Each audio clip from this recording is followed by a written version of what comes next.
მოდით პირდაპირ მონაწილეზე გადავიდეთ. ჩვენი პირველი მონაწილეა ადამიანი, რომელიც სოფელ ფარცხანაყანებიდან სპეციალურად ჩამოვიყვანეთ 8 წლის წინ.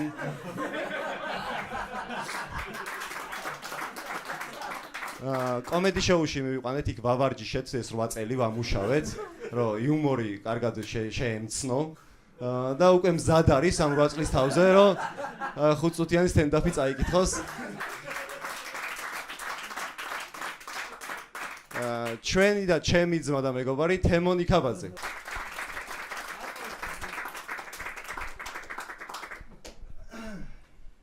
მოგესალმებით მეგობრებო. ალბათ 13-15 წლის წინ ფარცხანაყანების ორღობეში რო დავდიოდი. ასე თუ შემეძლებოდა ჩემი თავის წარდგენა, ვერც წარმოვიდგენდი, მაგრამ ყველაფერი ხდება. მე ვარ თემო ნიკაბაძე, კომედი შოუს ყოფილი მსახიობი. შოულებრივი ბავშვი ვიყავი, ჩემს თავზე მოგიყვებით ძირითადად. დავიბადე ფარცხანაყანებში 1996 წლის 20 აპრილს. როგორც ყველა ბავშვი შევედი სკოლაში, ასევე ცეკვაშიც დავდიოდი და 14 წლის ასაკში შევედი ფეხბურთში. ცოტა დავაგვიანი ალბათ ხვდებით.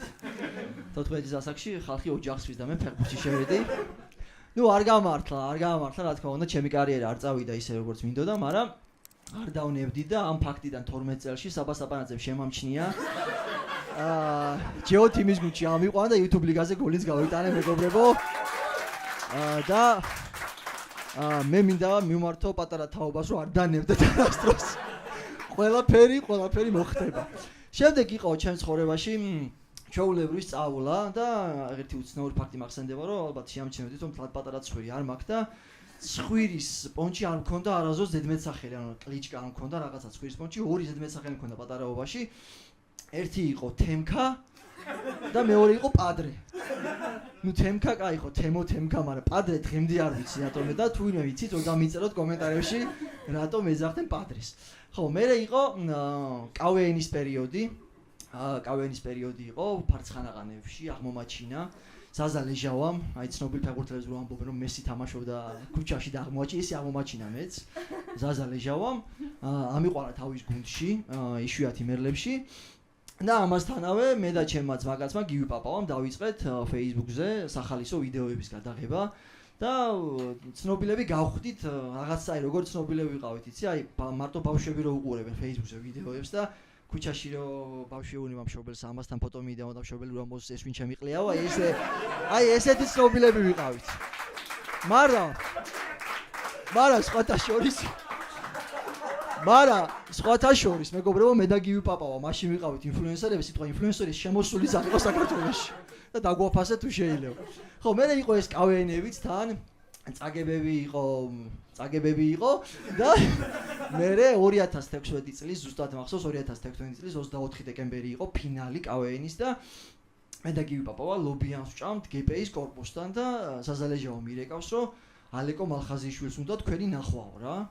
ეხა ამ ისტორიას ის უხდება, რომ ეს ლობიანები გადავაგდეთ და ეგრევე ავედით თქო, მაგრამ 350 მქონდა ლობიანში გადახდილი, ჭამეთ და შემდეგ ავედით ზევით, მე ნახეთ ალეკო და შემოგთავაზა სამთვიანი სტაჟირება კომედი შოუში და ძალიან განსაკუთრებული დღე იყო, იმიტომ რომ რასაც აი 15 წელი უყურებდი ეკრანებზე, თან იმ დღეს ჩემპიონებიც გავხდით და საოცარი დღე იყო ერთი სიტყვით. ეს მოხდა 24 დეკემბერს და 23 იანვარს უნდა გავსულიყავი სამსახურში რა და ეს ერთი თუ რა თქმა უნდა არ მიძინია მეგობრებო.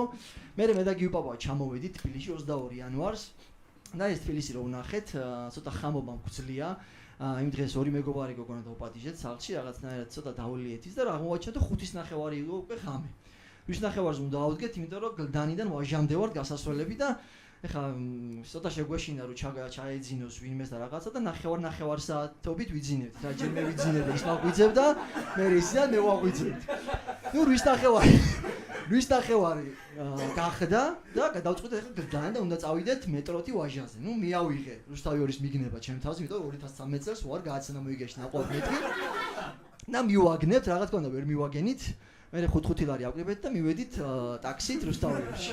მივედით ეხა რუსთავიორში და მართლა რა რაღაცნაირი განცდა იყო რა, ანუ აი სასწაული განცდა იყო, ისეთ ხალხთან მოხვდი, აი ტელევიზორში რო ხედავ 15 წელი რა, აი პირველად არაბიძემ რო დამიძახა თემო ჩემი სახელი, აი რა დამემართა ვერ გეტყვით, ანუ გუზე იწება რა, რომ 8 ვთქვა.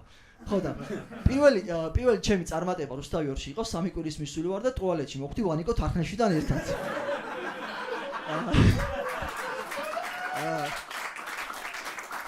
ეს იყო აი ჩემთვის სასწაულიო გამარჯობა და მეც გაგიმას ახლა 6 წამი ვლაპარაკობდით და ჩემემა სოფელში სუფრა და ვანიკოს ერთად ტუალეტში იყო და რაღაცები მოხდა და ნუ ძალიან კარგად დაიწყო ერთი სიტყვით. მე უკვე ამ ადამიანებთან ვისაც ახლა ტელევიზიით ხედავდით მეგობრული ესო YouTube-ით ვიჟენია ჩამოგვიყალიბდა და ანუ ძალიან კარგად წავიდა რა მე რაღაც პერსონაჟები შევქმენი ეს ისტორია მაქვს ყოველგვარ ჩემი საყვარელი ისტორია კომენტ შოუში მქონდა ერთი ესეთი პერსონაჟი ქალი მასწავლებელი ვიყავი რა ძალიან უშნო ქალი მასწავლებელი და რო ამოვანათოთ აქ ვისაც იმას არ იცის კეთინო მერქვა აი ძალიან ცუდი შესახედაობის ქალი იყო რა ასეთი ქალი რო უნდა არსებობდეს ისეთი იყო და ეს სკეჩი რო გავიდა ეთერში სოფელში ვიყავი მაშინ რა და რო გამოვედი მეორე დღეს ჩემი მეზობელი ქალი მეძახის რა ვაიმე თემური გიყურე გუშინ ქალი რო იყავი მარინიეთ რა დედა შენ რაღაცა